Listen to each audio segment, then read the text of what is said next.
Salut tout le monde, j'espère que vous allez tous bien car moi je vais hyper bien. Aujourd'hui on va parler d'une légende urbaine qui s'intitule Les Hommes Noirs. D'ailleurs je vais vous préciser une petite chose, c'est que le paranormal n'est pas que sur les entités démoniaques, entités fantômes ou voilà. C'est aussi tout ce qui est ovni et mort de la planète. Sur ce, bon visionnage à tous. Les mystérieux hommes en noir. Le phénomène des hommes en noir est un phénomène déroutant. Ces créatures posséderaient toutes les apparences d'un être humain. Mais la nature non terrestre est qui ferait éruption dans la vie des témoins et des chercheurs d'ovnis. Si l'on étudiait le phénomène de plus près, qu'il existe deux types de visites d'hommes noirs. En effet, si ceux-ci prétendent toujours posséder une identité humaine, dans certains cas, cette entité semble au premier abord plausible. Ce n'est qu'après vérification que l'on aperçoit que l'identité déclinée était fausse et que ces hommes ont une connaissance inexpliquée de certaines informations. Dans d'autres cas, au contraire, leur apparition façonne des détails invraisemblables. Si l'on rassemble les informations que l'on possède sur les diverses apparitions d'hommes en noir, on constate que les récits varient d'un cas à l'autre quant aux détails, mais on retrouve toujours le même trait. En général, les hommes noirs se manifestent peu de temps après qu'un ovni ou une rencontre avec un extraterrestre a été signalé. Il s'agit soit d'une visite, soit d'un rappel téléphonique à la personne qui a rencontré le phénomène extraterrestre, ou à une personne enquêtant sur l'affaire. Lorsqu'ils apparaissent, ils sont vêtus de noir, ou ils portent un uniforme militaire. Ils se déplacent souvent dans une voiture d'un modèle très ancien, mais paraissent neufs. Certains hommes en noir présentent des papiers d'identité, mais ceux-ci s'avèrent toujours faux par la suite. Les hommes en noir semblent toujours posséder des renseignements détaillés concernant la victime et l'expérience qu'elle a vécue. Étant donné que la visite intervient la plupart du temps quelques heures seulement après l'incident de l'OVNI, qui sont les hommes noirs en réalité? Certaines personnes pensent qu'il s'agirait d'agents d'une section spéciale du gouvernement, qu'il s'agirait d'une créature non humaine, de leur démarche et de manière quelque peu étrange par moment. L'existence de ces agents est un objet de très nombreux débats. Certains pensent que le fait d'avoir recours au MIB serait une excuse pour prouver une éventuelle rencontre avec des extraterrestres. Mais il resterait difficile de savoir dans quel cas cela s'est produit. Il semblerait qu'ils ne soient pas très à l'aise avec certains objets de la vie quotidienne tels que les stylos, les ustensiles et ce qui suit. De plus, leur habit, leur voiture et leur langue semblent sortis d'une autre époque. Langue qui pour certaines personnes donne l'impression d'être un langage électronique. Selon certains ufologues, les seules personnes ayant accès à ce genre d'informations sont les agents secrets du gouvernement. Ils estiment que ces mystérieux étrangers participent à une campagne de désinformation visant à dissimuler la véritable nature de certaines opérations secrètes menées par les services officiels, comme des opérations militaires ultra secrètes. Par ailleurs, un certain nombre d'ufologues sont convaincus que le gouvernement cherche à empêcher la population de découvrir la vérité sur les ovnis. Dans cette hypothèse, les hommes en noir feraient partie d'une conspiration gouvernementale investie par les services secrets et destinée à manipuler les témoins d'apparitions d'ovnis et les enquêteurs.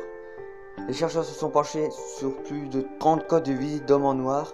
Ils se montrent parfois seuls, mais les plus souvent ils sont par groupe de 3. Ils manifestent une grande perplexité devant des objets aussi banals pour nous qu'un stylo ou découvert. Il semble que leur mission soit de dissuader les gens de parler des ovnis ou de chercher à se renseigner sur eux. Une théorie ancienne et tenace des hommes en noir pour les agents de gouvernement désireux d'étouffer la vérité sur les ovnis. 3 cas concrets d'apparition d'hommes en noir. La vedette de Floride en 1951. En 1951, au large des côtes de la Floride, USA, l'équipage d'un vedette aperçoit un ovni. À ce moment, un avion surgit à l'horizon et le mystérieux objet s'éleva dans les airs et disparut en quelques secondes. À peine la vedette avait-il regagné son port d'attache à Key West, extrême sud de Floride, que les membres de l'équipage furent accostés par un groupe d'hommes à l'allure officielle vêtus de noir. Ils posèrent un grand nombre de questions concernant leur observation. Selon un des témoins, on aurait dit que ces hommes tendaient à discréditer la validité des faits relatifs à l'observation. L'article de Space Review en 1953. Tout commença avec l'affaire Albert K. Bender, désolé si je l'ai mal dit, qui éditait une petite publication Space Review, dans laquelle est annoncé dans la recherche sur le mystère de soucoupes volantes approchait ainsi que les étapes finales menant à la solution.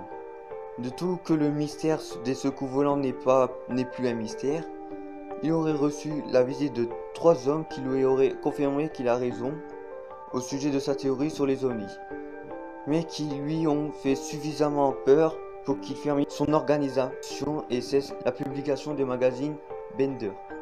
Bender était terriblement effrayé et n'a réellement pu manger pendant des jours. A été confirmé par ses amis en associés. Bender était un homme changé après que ces hommes en noir lui ont rendu une petite visite. Les représailles du Dr. Reilly. Troisième exemple, celui du Dr. Reilly Crabb, directeur de la Borderland Science Research Foundation Industrie de Vista en Californie. Dès qu'il reçut la lettre d'un ami lui certifiant avoir été témoin avec un collègue d'un décollage d'un ovni, le Dr. Crabb fut constamment harcelé au téléphone. Sans cesse, une voix masculine lui conseillait de ne pas rendre public le témoignage de son ami. Ensuite, il échappa de justesse à un attentat sous les roues d'une limousine noire. Peu après, un individu fit feu sur lui alors qu'il prenait un café dans son local habituel. Pour couronner le tout, sa maladie entraîna la perte de son emploi à l'université.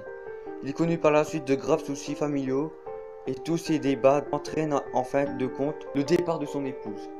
Faut-il croire aux hommes en noir? La principale faiblesse de cette théorie réside dans le fait que les vagues menaces proférées par les hommes.